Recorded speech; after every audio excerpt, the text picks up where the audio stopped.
Welcome back to the TSV Sports Show. I'm your host, Jasper Lindsay. I'm joined by Armand Archignani, Alvin Chang, Marco Milani, and Steven Risotto. So today, we're talking the Super Bowl. Bucks versus Chiefs. Tom Brady gets his 7th ring. Steven, what were your thoughts? Well, he's the GOAT. He was the GOAT before this. He's the GOAT even more so after this. One of the things I noticed is that we all predicted this to be kind of a high scoring game. I don't think anybody could have predicted that, Patrick Mahomes would not even throw a touchdown pass. But the one thing that I noticed on the Chiefs side is and I think it was kind of the opposite on the Bucks side. The Bucks offensive line was for the most part healthy, and then the Chiefs,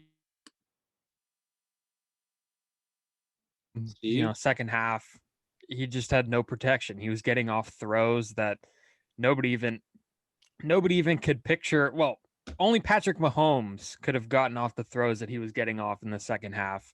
Incompletions all over the place. He was scrambling. He was playing hurt.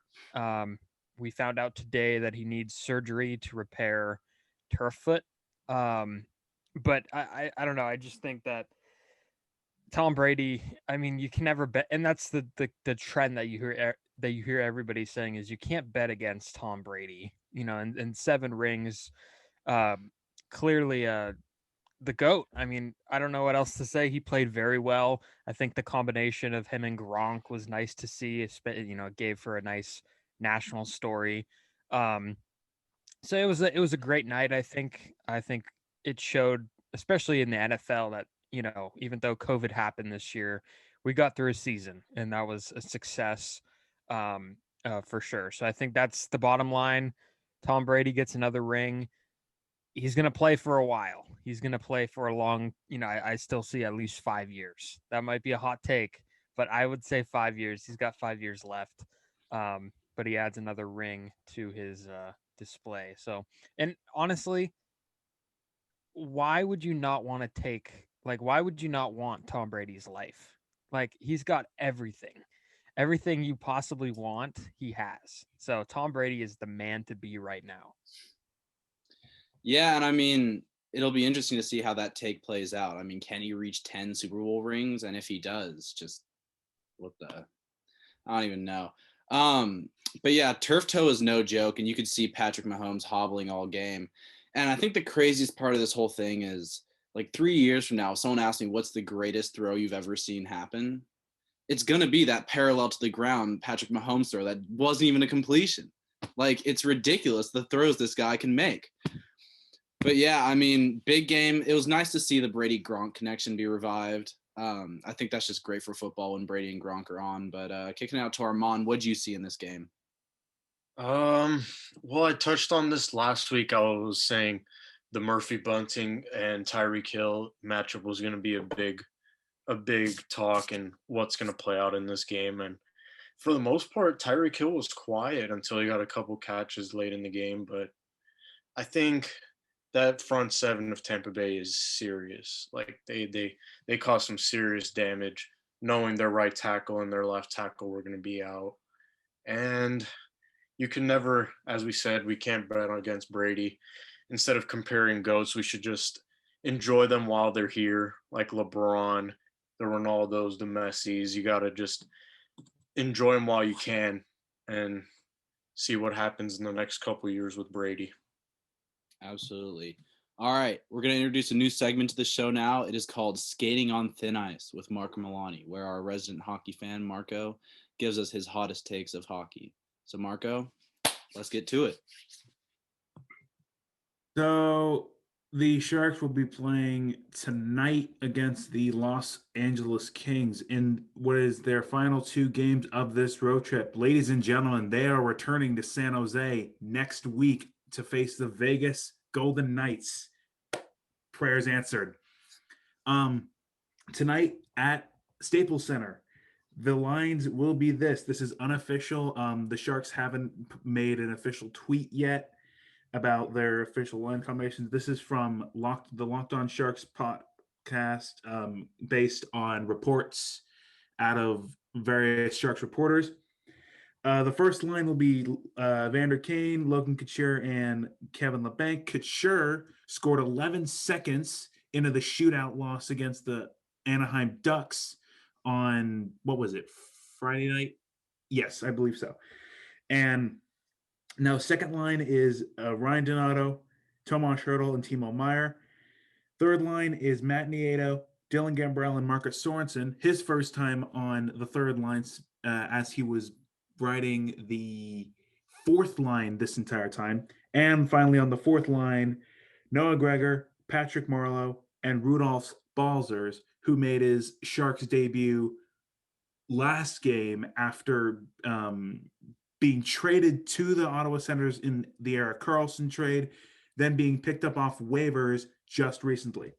The defensive pairings, you have Mario Ferraro and Brent Burns, Radim Shimmick and Erik Karlsson, and Nick Knizhov and Mark-Edouard Vlasic. And starting in net tonight will be Martin Jones, which is coming under a lot of fire considering how good Devin Duminik is doing the past couple games. So we'll see how Jones does. I mean, he's been good in the shootout, but Dubinik has obviously been a lot better in terms of a regulation play. Absolutely. And are the Sharks a playoff team, in your opinion, Marco? Tough to say. It really is. They have to get their forwards right, and they have to get. They just got to figure themselves out. They have to figure out what they are. I mean, this is a team that had a abysmal season last year with injuries galore, and now they're at a crossroads where they're like, okay, we have a team and we have these young players, but we also have these two veterans. Yay, nostalgia! But they just got to figure out who they are before we can decide really if they're actually a playoff team. I don't know if you can consider them a sleeper. I think they can be if their cards play out right. So it just all comes down to how they figure themselves out. Absolutely. All right, switching gears to basketball, the Warriors had a very tough loss last night, riddled with turnovers. The game that many thought they had coming out of the half. Alvin, what did you see last night? Well, I think in the first quarter the Warriors up by around 9, but going to the second and then the second half, I realized that they have too much turnovers, 20 turnovers in the game. They miss a lot of layup, although they have a really good ball transition. Just too much turnover, and there's a lot of easy layup. Like Curry passed the ball, like made a leading pass to like a Bazemore or even Oubre, just missed a layup. And also the biggest why, definitely everybody see Draymond Green. I don't know what did he think in the last 8 seconds. Like they got time during the in the last position, but Draymond probably he thought, the Spurs gonna foul on him, so he had a, free throws opportunity. Also, the clock can be stopped, but the ref just didn't make the call, so that's why they lost the game. And I think Curry did what he's supposed to do, and then Curry just still on fire, but I still think other players like Wiggins or even Oubre and then Bazemore, like they should wake up. They should do more. They should just share what they can do for Curry. As you can see, Curry's kind of angry after the game because they should win, but they just lost the game. Yeah. Yeah, and a lot of the time with the Warriors, it seems like whenever Wiggins is on, Oubre is off, and vice versa. And I mean, when they can both put up 20 points, the Warriors look great. They look like a team that can go to the playoffs and compete. Steve, what are your thoughts on the Warriors' trajectory this season? I haven't been watching that much, to be honest with you. But I did catch the clip of last night with Draymond shooting the three, and it was very puzzling. Steph Curry was on the floor. I don't know what was going on, but I do know that the general consensus of the Warriors is that they can sneak in to a final playoff seed there. it's going to be interesting to see. I think that there's talent for sure. I think Oubre's been definitely positive from what I've heard. Steph Curry is just, when he's alone, I mean, it's just him, right? There's no Klay Thompson or Kevin Durant next to him anymore at this point. I guess Durant hasn't been there next to him for a while, but Steph Curry's been. I don't know what you guys think, but is he the MVP this year? So I don't know. I think there's definitely an argument for him. Well, Go personally, ahead. I think Curry is the very strong candidate for the MVP, but the NBA, also the media reporter, they will consider for the ranking. So I think in this season, either LeBron again, maybe, yeah. So if Curry wants to win the MVP, at least the Golden State should get a playoff seed. Yeah, I think I agree with you. I think that they would have to sneak into the playoffs for Curry to have a chance. So yeah, those are my thoughts on the Warriors this year. Yeah. I think the NBA MVP, it's honestly a lot like the NFL where you have like Giannis and he's this Patrick Mahomes type where he's just putting up these stats every night. And it's like you forget how good he is because he's just so routine at being great. And I think that's gonna sneak up on him. And I think it might be the Bucks' year, honestly. I hope Giannis gets a ring in Milwaukee. It would mean so much to the city and just to small market teams, just so that you can grow these franchises without having to spend millions of dollars. Well, we have March Madness just a few weeks away, and Selection Sunday is coming up. So we're going to talk a little college hoops here. Armand, who's your team to watch for come tournament season? I think Gonzaga is still up there. They've been good for many years now. But don't rule out some of these teams like Baylor. Michigan came up strong this year finally. A couple sleepers I have though are Florida State and Tennessee. Tennessee and Florida State. I've been watching them a little bit. Yeah, I like Tennessee this year. Even though they've been struggling lately? Yeah, I know. I think they'll pick it up though. They got some nice talent. And Texas Tech too. Yes, Mac McClung is no joke. That team can put up points fast. I liked when he moved out from Villanova and came to get a chance, play with Texas Tech and have a good year. So I think there'll be a good squad coming in. Yeah, they're no joke. But this year is weird. There's a lot of disappointments. You have UNC who's starting to get it together. They beat Duke. But yeah, Duke, what's up with Coach K, man? He needs to figure this out quick because that is a team that cannot go down. I mean, they're in the tourney. They're probably going to miss it this year. We'll see if they can get a bid in the NIT. But yeah, Duke has some thinking to do come this offseason. All right, it's that time of the day where we're going to hop over to tennis. Marco and Alvin, this is all you guys. Marco, you want to go first? Okay. All right. So late last night, I was watching the Rafa Nadal match against the second ranked Nadal won last night straight set 6-3, 6-4, 6-1. I was also watching I can't remember what it was, but I actually saw my first upset. It was the Moldovan Albert beating Batista Agut in 4 sets, 6-7, 6-0, 6-4, 7-6 with a 7-5 tiebreaker. And this is a really good Australian Open for the guys so far. But the women's side is more of the story because Naomi Osaka, of course, probably the one of the best young women tennis players in the WTA right now, won her beginning match. Let me see when she's playing next. Okay, actually, we'll skip that. But Simona Halep actually won her match recently too, 6-2, 6-1 over the Australian Cabrera. So, Alvin, what have you seen so far from the Australian Open? Well, actually, there's a lot of surprise in the first round. Well, first of all, Guillaume Fils, a very well-known French player, lost to Am- Emil Rathuveri. So it's from Finland.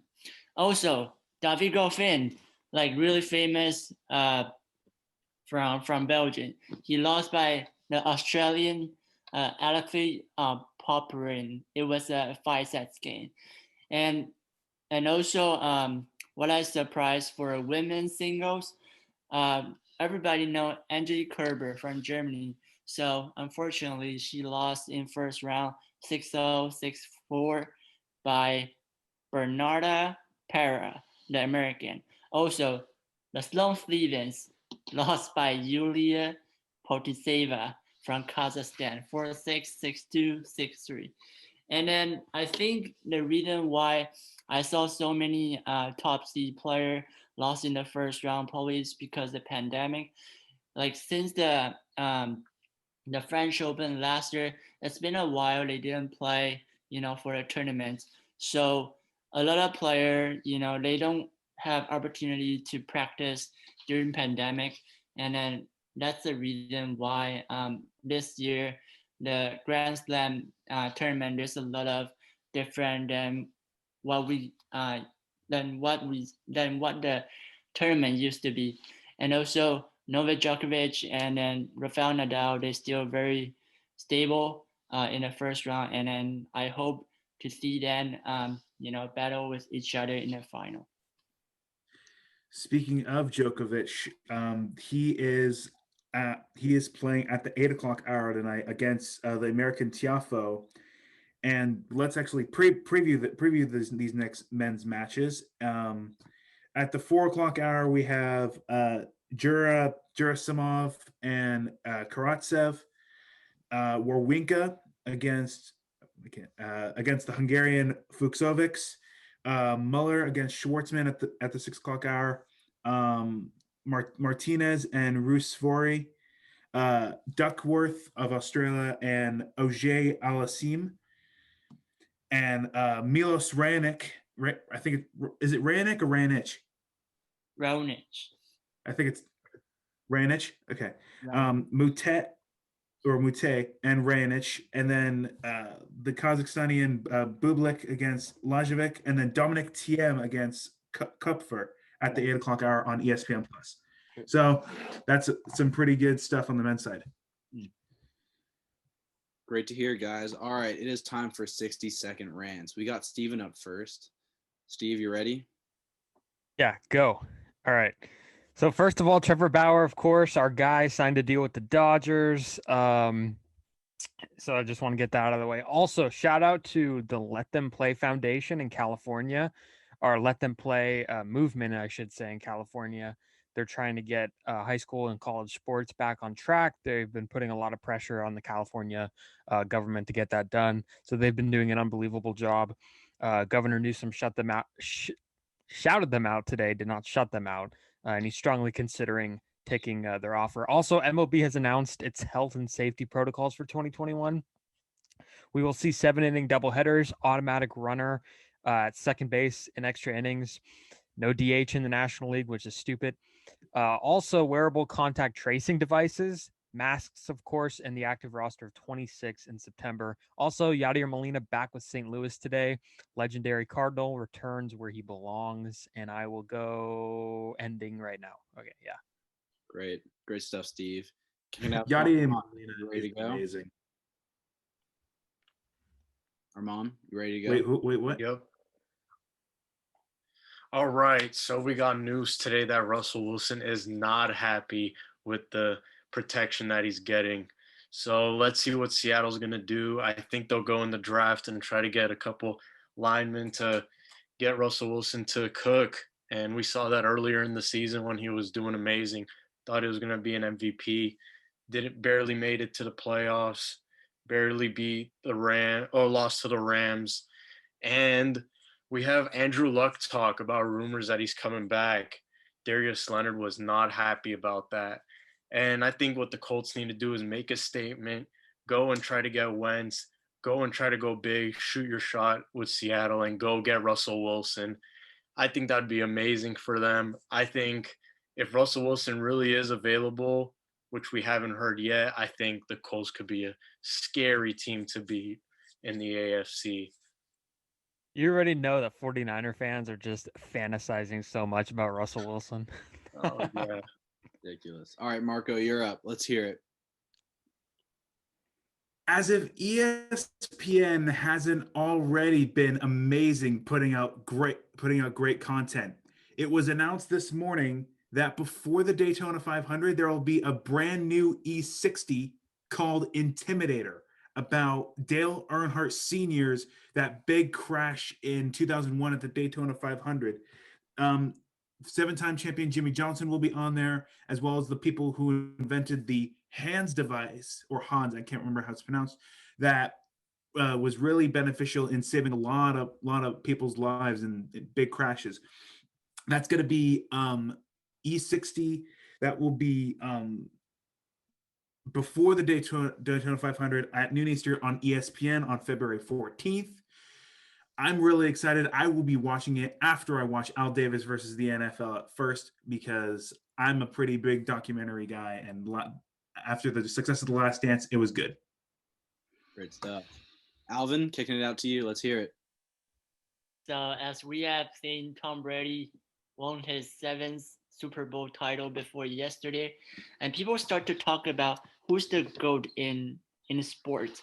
Well, personally, I think there's a lot of GOAT in each sport. For basketball, I would give to Michael Jordan. Definitely 6th NBA title. That's incredible. Even LeBron just had 5th. Also, for tennis, Roger Federer always in my heart. And no doubt, no matter Novak Djokovic, Rafael Nadal, just win more championship than Federer, but Federer just in my heart. Also, people should talk about Michael Phelps for swimming. How many gold medals did he win in Olympics? And that's incredible. For soccer, I will give to Cristiano Ronaldo because he's handsome, he's really cool guy, and I like him, like a lot of trophy. And also that's what I want to mention for a GOAT. All right. Okay. My rant today as a Raiders fan is I finally get to slander the Chiefs. This clown, Travis Kelce, thinking he can take over games, got silenced. He got hit.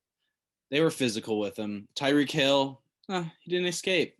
Poor guy. But my least favorite player, Eric Sorensen. This guy gets everything handed to him because he plays on the Chiefs. That defense gets everything handed to them. They get to grab all they want, and they finally got what they deserve. Granted, the rest may have been on Tom Brady's side. Who knows? They're all friends. They probably go out to dinner on every Sunday or whatever.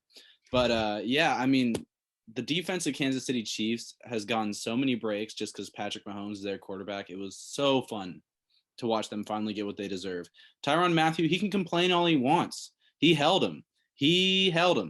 And, I mean, just what can you say, man?